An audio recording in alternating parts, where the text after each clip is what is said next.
Bismillahirrahmanirrahim. Assalamualaikum warahmatullahi wabarakatuh. Ketemu lagi dengan saya Yudi Santoso.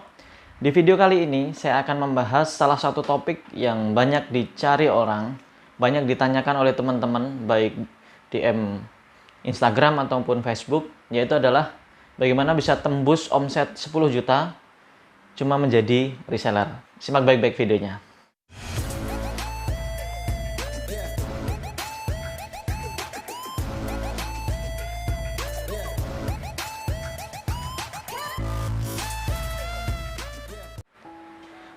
Baik teman-teman, sebelum saya lanjutkan, saya akan jelaskan dulu. Reseller itu apa toh? Reseller itu adalah menjual barang yang mana di situ adalah barang dari supplier. Jadi tingkatannya adalah produsen, kemudian supplier, kemudian baru reseller. Jadi reseller adalah menjualkan barang-barangnya supplier, dijual ulang oleh reseller. Nah, bagaimana caranya agar bisa sukses tembus 10 juta sebulan? Nah, yang pertama adalah kita harus tentukan dulu produknya. Kita harus tentukan dulu produk apa yang mau kita jual. Misalkan kita pengen jualan handphone. Nah, kita harus tentukan dulu handphonenya handphone apa. Apakah handphone Cina, apakah handphone Jepang, ataukah semua handphone. Nah, itu harus kita tentukan dari awal sebelum kita memulai bisnis menjadi reseller. Ataukah kita pengen jualan pakaian, kaos laki-laki, kaos bola, atau kaos perempuan, atau mungkin kaos anak-anak. Itu harus kita tentukan dari awal. Atau mau jualan sepatu olahraga, sepatu perempuan, atau mungkin sepatu anak-anak. Karena itu segmennya beda-beda, harus ditentukan dari awal dan tidak bisa campur-campur. Kita nggak bisa misalkan sekarang jualan sepatu cewek, nah, nanti minggu depan kita jualan sepatu bola, maka pasar kita atau konsumen kita akan bingung, ini aslinya jualannya apa, seperti itu. Nah, kita mau jualan apa? Tas itu macam-macam, ada tas cewek, ada juga tas gunung, nah, itu juga macam-macam. Kemudian misalkan kosmetik itu tentang apa? Kosmetik tentang wajah, atau tentang kulit badan, atau mungkin tentang penghilang bulu. Nah, jadi di situ harus kita tentukan dulu produk apa yang mau kita jual, agar kita nanti kedepannya enak untuk menjual barangnya, kemudian juga branding kitanya juga lebih tertanam ke benak para konsumen kita. Kemudian setelah kita tentukan produknya, yang kedua adalah cari supplier. Nah, cari supplier ini, kalau dulu awal-awal saya bisnis online tahun 2013, 2014 itu cari konsumen itu cukup susah. Karena tidak seperti sekarang, banyak marketplace, banyak penilaian, kelihatan nilaian. Kalau dulu saya harus cari ke Facebook, kemudian ke OLX, kalau zaman dulu toko bagus seperti itu. Nah, kalau sekarang enak, teman-teman bisa cari di beberapa marketplace. Produknya apa, kemudian ratingnya berapa, pelayanan berapa, kelihatan. Kalau di marketplace, misalkan kita pengen cari sepatu anak. Sepatu anak kita cari di kolom pencarian. Nanti akan keluar, kemudian ada beberapa toko yang di situ tampil. Pilih yang di situ tokonya penilaiannya bagus, di atas 4,8. Jadi penilaiannya bagus. Kemudian dilihat juga dari pengiriman, review pengirimannya apakah di situ cepat atau enggak. Kemudian lihat bintangnya juga, bintangnya di situ adakah bintang satunya. Nah, itu kita bisa cari supplier di situ. Kemudian jangan cuma satu supplier, buat beberapa daftar supplier. Jadi ketika kita nanti ada apa-apa, misalkan ada barang satu yang di situ kosong di supplier A misalkan ya, kita bisa cari di supplier B. Atau misalnya di supplier B kosong, kita bisa cari di supplier C. Jadi minimal kita punya 5 supplier yang di situ sudah kita pilih, sudah kita tentukan bahwa di situ adalah tempat untuk mengambil barang, seperti itu. Kalau misalkan di IG, kita cari yang di situ kalau di IG tentunya kita nggak bisa lihat ya, nggak bisa lihat reviewnya seperti apa. Caranya adalah dengan cara kita WA. Biasanya kan ada nomor WA-nya. Kita tanya WA, Mas atau Mbak, boleh saya jadi reseller? Nah, kalau misalkan dia responnya cepat, kemudian dia ngasih harga press list-nya juga cepat, kita bisa jadikan dia sebagai supplier kita. Tapi kalau responnya lama, ya udah tinggal aja. Karena kadang ketika kita mendapatkan suatu pertanyaan dari pelanggan, kita kadang harus segera menjawab dengan cepat. Nah, ketika kita ada pertanyaan seperti itu kan tentunya kita tanyakan ke supplier dulu. Nah, supplier kalau jawabnya lama, pasti akan kesulitan kita jawab ke konsumen seperti itu. Jadi, tentukan dulu suppliernya yang mana yang akan kita jadikan rujukan atau tempat untuk mengambil barang. Kemudian setelah suppliernya, kita membuat rekening, teman-teman. Kenapa kok buat rekening? Karena namanya jualan online, pasti pembayarannya dengan online, dengan transfer. Nah, teman-teman wajib mempunyai rekening. Kalau misalkan di situ rekeningnya adalah belum bisa dibuat, atau misalkan masih sekolah SMA belum punya KTP, bisa minta tolong ke orang tua atau kakak atau siapa yang di situ bisa kita mintai tolong untuk membuat rekening sementara dulu sampai nanti teman-teman sudah bisa membuat rekening sendiri. Terus Mas, banknya apa? Nah, saran saya itu minimal ada 3 akun bank. Kenapa Mas kok 3 akun bank? Karena terkadang pelanggan kita atau konsumen kita itu pengennya ketika transfer tidak ada cas atau tidak ada potongan. Kalau beda bank biasanya kena cas. Makanya kalau saya pribadi, saya punya 3 akun bank, 3 rekening bank, yaitu BRI, Mandiri, kemudian BCA. Nah, 3 rekening atau 3 akun bank tersebut sering sekali dipakai untuk transfer pelanggan-pelanggan saya. Yang paling sering itu di BRI.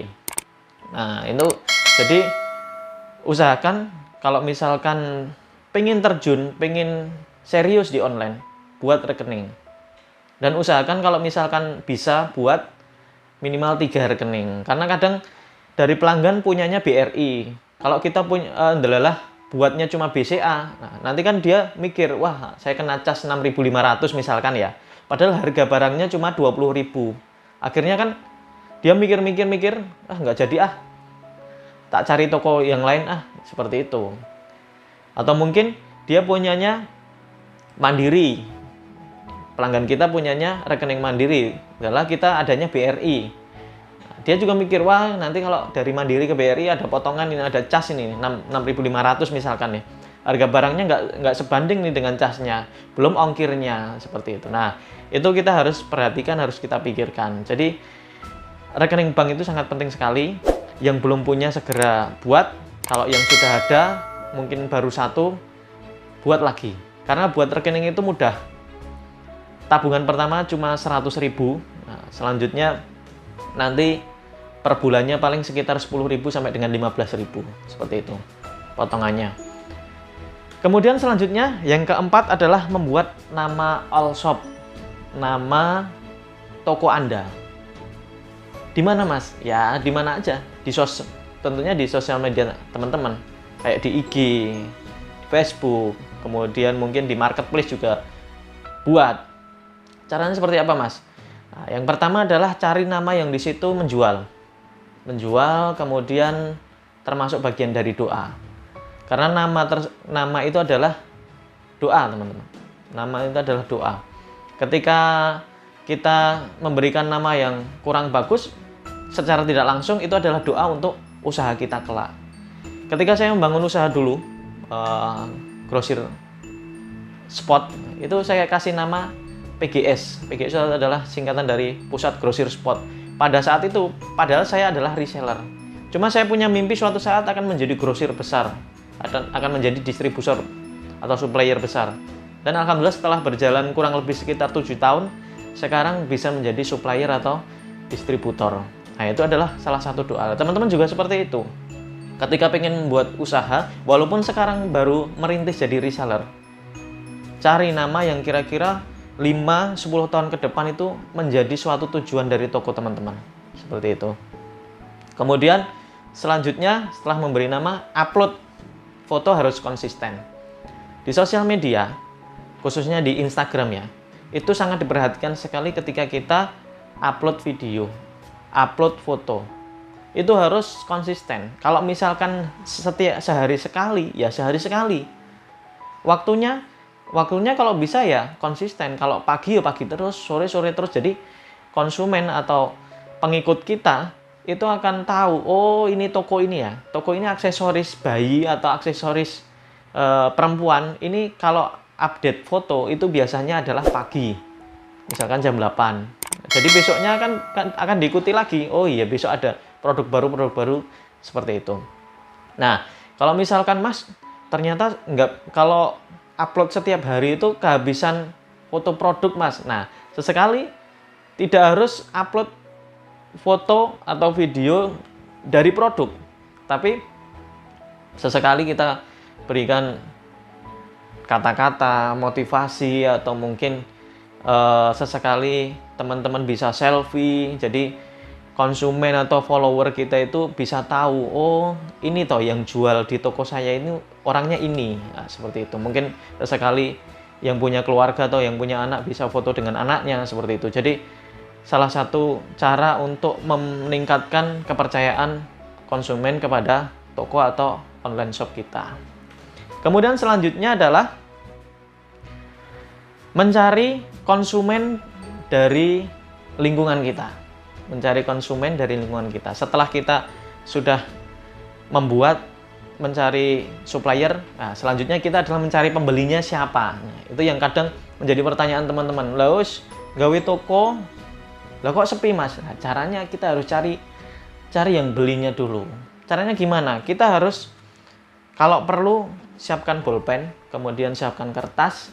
Teman-teman bisa mulai petakan kira-kira target marketku itu siapa saja. Misalkan teman Facebook itu ada berapa? Misalkan 1.500, tulis 1.500. Kemudian lihat kontak WA itu ada berapa? Kontak WA mungkin ada sekitar 200, tulis 200. Kemudian lihat teman-teman mungkin ikut organisasi apa? Misalkan organisasi klub motor, di situ ada grupnya, di WA juga ada grupnya, totalnya mungkin 50, tulis 50. Kemudian lihat sekitar teman-teman, mungkin di RT, satu RT itu kira-kira berapa orang, mungkin sekitar anggap aja 200 orang, tulis 200 orang.